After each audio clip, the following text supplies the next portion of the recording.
उपेक्षा। शाम का समय था। महाराज श्री के साथ हम कुछ लोग गंगा जी के साथ साथ सड़क पर घूमने के लिए निकले थे। लक्ष्मण झूले से थोड़ा आगे तक चले गए थे।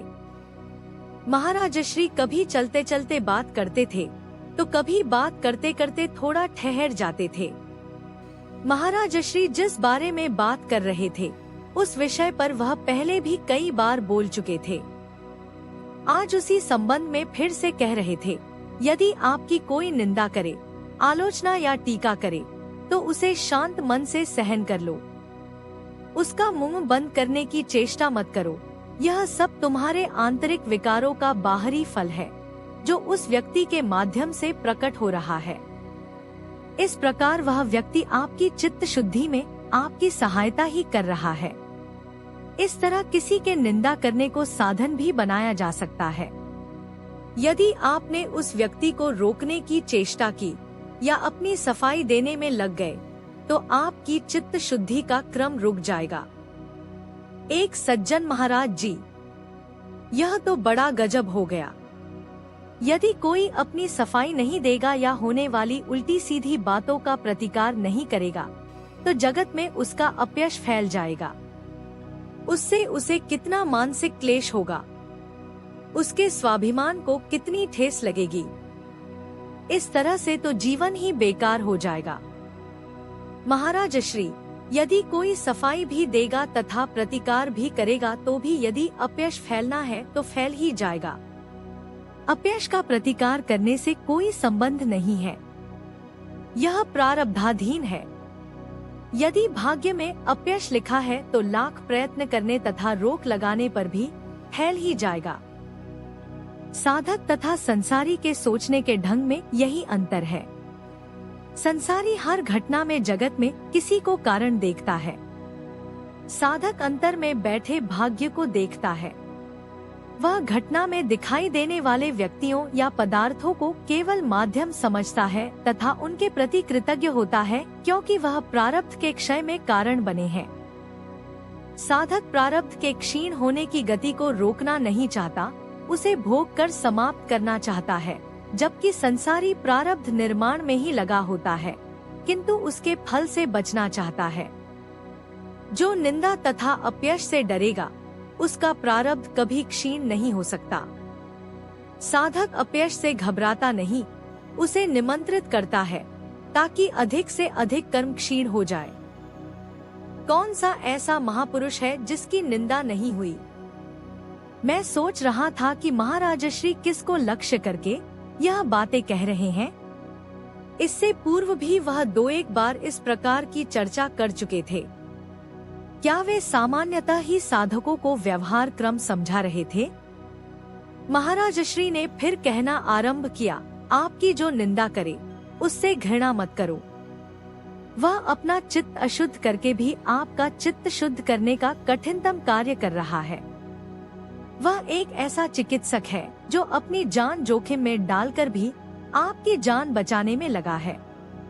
वह तुम्हारे प्रेम तथा शुभकामनाओं का पात्र है। यदि तुम उसके पांव भी छू लो तो उसमें कोई बुराई नहीं। एक सज्जन इस प्रकार निंदक और भी बहक जाएगा। या तो अपनी निंदा करने को ठीक समझेगा या आपको भयभीत हुआ मानेगा।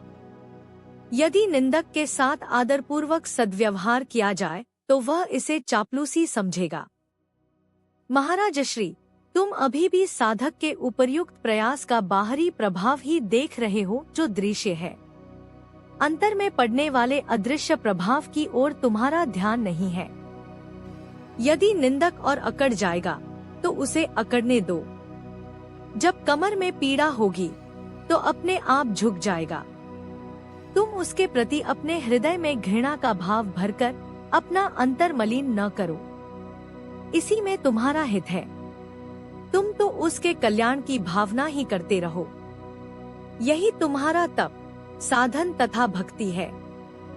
एक सज्जन, आपके कहने का अर्थ यह है कि साधक को अपयश की उपेक्षा करनी चाहिए।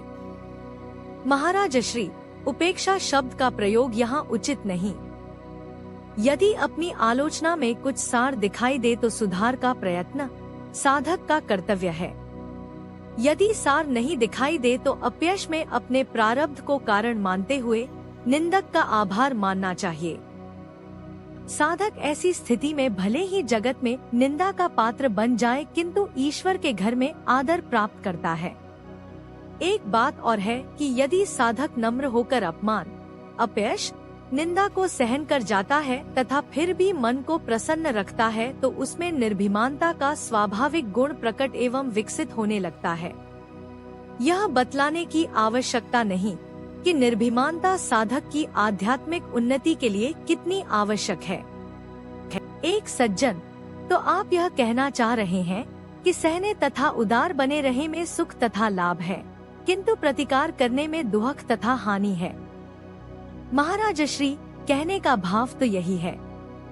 लोग अपने क्लेश, दुख, अशांति तथा समस्या का कारण बाहर ढूंढते हैं तथा उसे किसी न किसी के माथे मढ़ देते हैं। परिणामतः उनका चित्त कभी शुद्ध नहीं हो पाता। यदि अपने अंतर में खोज की जाए तो अवश्य ही चोर पकड़ में आ जाता है। इसलिए आंतरिक खोज करने की वृत्ति साधक के लिए अत्यंत उपयोगी है। एक सज्जन, किंतु निंदा करना बहुत बड़ा अवगुण है। क्या निंदक उसी दुर्गुण से प्रभावित नहीं है? महाराज श्री, निंदक का यह दुर्गुण देखना तुम्हारा उससे भी बड़ा दुर्गुण है।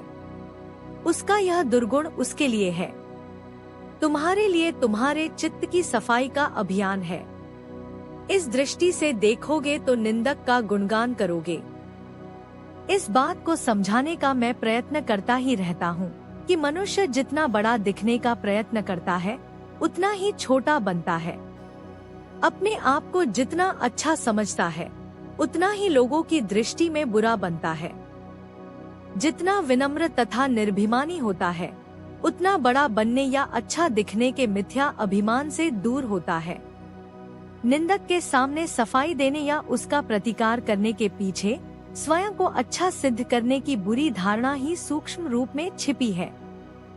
एक सज्जन, महाराज जी, आपकी बातें मन को छूती हैं, किंतु इन्हें क्रियात्मक रूप प्रदान करना दुष्कर कार्य है। इसके लिए मन को कितना समझा कर तथा काबू में करके रखने की आवश्यकता है। मन को दबाओ तो वह बेलगाम होकर बेकाबू हो जाता है। महाराज श्री, जब तक यह स्वभाव नहीं बन जाता तभी तक दुष्कर है। स्वभाव बन जाने पर गाड़ी सड़क पर सीधी भागने लगती है। एक सज्जन पर मन स्वभाव बनने दे तब न। महाराज श्री, इसलिए फिर वही धैर्य, उत्साह एवं सतत साधना वाली बात आ गई। जब तक वैसी स्वाभाविक स्थिति नहीं बनती तब तक जितना हो सके प्रयत्नपूर्वक प्रयास करते रहना ही उपाय है। महाराज श्री ने चाहे जिस भी उद्देश्य से कहा हो, किंतु मैंने उसे अपने ही मार्गदर्शन के रूप में ग्रहण किया। आंतरिक स्थिति ऐसा कर पाने में अभी पूरी तरह तैयार नहीं थी। बीच बीच में मन विद्रोह कर जाता था। कोई झूठी बात कह देता था तो अंतर में क्रोध की तरंगे उठने लगती थी। मैं स्वयं किसी की निंदा करने से तो बचता आ रहा था, जो मेरी निंदा करे उसकी भी नहीं, किंतु इतने से ही निंदकों को नहीं रोका जा सकता। आप यदि प्रत्युत्तर में किसी की निंदा नहीं करो तो निंदकों को खुला मैदान मिल जाता है। वे यह भूल कर कि उनमें अपने में 100 छेद हैं, खुलकर अपना खेल खेलते हैं। किंतु मेरे लिए तो महाराज श्री ने व्यवहार रेखा निश्चित कर दी थी। उस पर जमे रहने के अतिरिक्त दूसरा मार्ग नहीं था। महाराज श्री ने भी संभवतः मन में समझ लिया था कि मैंने उनकी बातों को कितनी गंभीरता से लिया है।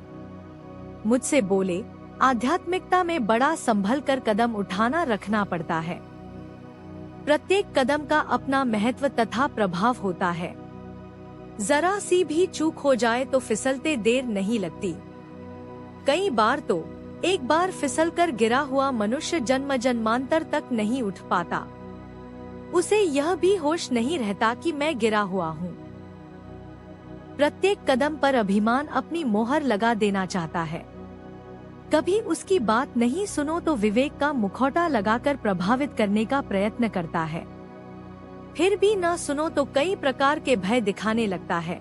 कभी प्रेम का वास्ता देता है तो कभी पुरानी स्मृतियां जगाकर प्रतिशोध की आग भड़का देता है। किसी भी तरह हो, वह मनुष्य को अपनी छाप के बिना कदम नहीं उठाने देता। यह जो अपनी आलोचना, निंदा या टीका सहन करने की बात कही, तो अभिमान इसमें भी आड़े आता है। यदि अभिमान विवेक का रूप धारण कर जीव को भरमाता है, तो जीव को भी यथार्थ विवेक से उसे परास्त करना होता है। अभिमान जो भी हथकंडा अपनाए, मनुष्य को भी उसी उपाय से उसे मात देनी होती है। यही मनुष्य की दक्षता है। सभी उपायों का एक उपाय ईश्वर शरणागति है, अर्थात अभिमान के समक्ष ईश्वर को खड़ा कर देना। जीव तथा अभिमान का यह आंतरिक युद्ध बड़ा मनोरंजक होता है। कभी अभिमान नीचे तो कभी अभिमान ऊपर। यदि साधक में सच्ची लगन हो तो अंत में विजयश्री उसी की होती है। वैसे जीवत्व तथा अभिमान दोनों चित्त के भाव हैं। दोनों के संघर्ष में दोनों समाप्त हो जाते हैं। यही साधक का लक्ष्य होता है। भगवान सहायता करते ही हैं। हम यही बातें करते आश्रम लौट आए थे, किंतु मन में महाराज श्री द्वारा प्रतिपादित विचार ही घूम रहे थे। आकर बैठे तो वही चर्चा। एक सज्जन, आपकी सारी बातचीत प्रारब्ध पर ही केंद्रित रही है, जबकि आज का युग भाग्यवाद को नकार देता है। वैसे तो प्रारब्ध तथा कर्म का विवाद बहुत समय से चलता आ रहा है, किंतु ऐसा प्रतीत होता है अब कर्म ने प्रारब्ध को पछाड़ दिया है। लोग कर्म तथा पुरुषार्थ के महत्व को ज्यादा स्वीकार करने लगे हैं, जबकि आप अभी भी प्रारब्ध पर ही अडिग हैं। महाराज श्री, मेरे विचार में कर्म पुरुषार्थ तथा प्रारब्ध का विवाद एकदम निरर्थक है। इस विवाद में वही लोग रुचि लेते हैं जो न कर्म तथा पुरुषार्थ के स्वरूप को समझते हैं तथा न ही प्रारब्ध के रहस्य तथा उसके सिद्धांत को जानते हैं। प्रारब्ध क्षय का विषय उनके सम्मुख होता ही नहीं, न ही कर्म से संस्कार संचय को परखने की उनमें क्षमता होती है। ऐसे लोगों की दृष्टि केवल बहिर्मुखी होती है। इसी अंतर के कारण इस विवाद का कभी हल नहीं निकल पाया। प्रारब्ध विश्वासी ही सच्चा कर्मयोगी होता है। यह विश्वास कभी भी कर्म से दूर नहीं करता, केवल कर्म फल के प्रति संतुलित रहना सिखाता है। वह पुरुषार्थ तथा प्रारब्ध में समन्वय स्थापित करता है। यह दोनों एक दूसरे के विरोधी नहीं, पूरक हैं। कर्म ही प्रारब्ध निर्माण करता है, कर्म ही प्रारब्ध के क्षय का कारण होता है। कर्मयोग प्रारब्ध क्षय का मार्ग है, जबकि कर्मयोग के रहस्य को न समझने वाले पुरुषार्थी प्रारब्ध निर्माण में लगे रहते हैं। उनका अध्यात्म से कोई संबंध नहीं होता। यही प्रेय तथा श्रेय मार्ग का अंतर है। प्रश्न, किंतु आलोचना का प्रतिकार करना क्या कर्मयोग में नहीं आता? महाराज श्री, नहीं आता, क्योंकि उसमें कर्म का फल सर्वप्रथम लक्ष्य में आ जाता है, जबकि कर्मयोगी फल की ओर से उदासीन रहकर कर्म करता है। आलोचना सहन करना रूपी कर्म ही प्रारब्ध क्षय का कारण है, प्रतिकार करना नहीं। प्रश्न, क्या आपने कर्मयोग को नई दिशा नहीं दी? महाराज श्री, नई पुरानी का निर्णय तुम करो, मैंने केवल अपने विचार व्यक्त किए हैं। महाराज श्री का सोचने का ढंग वास्तव में ही अद्भुत था। उसमें शास्त्रीयता के साथ मौलिकता एवं स्वतंत्र चिंतन का मिश्रण रहता था। अब इस विषय में मेरे मन की सभी शंकाएं निवृत्त हो चुकी थी। जगत को सभी लोग देखते हैं तथा फिर जगत में ही रचपच जाते हैं, किंतु सच्चे साधक को संसार का प्रत्येक पदार्थ एवं घटना एक ज्ञानपरक एवं अनुभवात्मक ज्ञान प्रदान करते प्रतीत होती है, मानो ईश्वर की बोध स्वरूपता कण-कण में व्याप्त हो। जो जगत प्राणी मात्र के लिए बंधन का कारण है, वही साधक के लिए गुरुतुल्य हो जाता है। जो दृश्य किसी व्यक्ति को सुंदर तथा आकर्षक दिखाई देते हैं, वही साधक के समक्ष अपना यथार्थ स्वरूप प्रकट कर देते हैं, अपनी असारता व्यक्त कर देते हैं। उसे प्रत्येक जीव तथा वस्तु ईश्वर का ही गुणगान करते हुए तथा ईश्वर की ओर ही बढ़ते हुए दिखाई देने लगते हैं।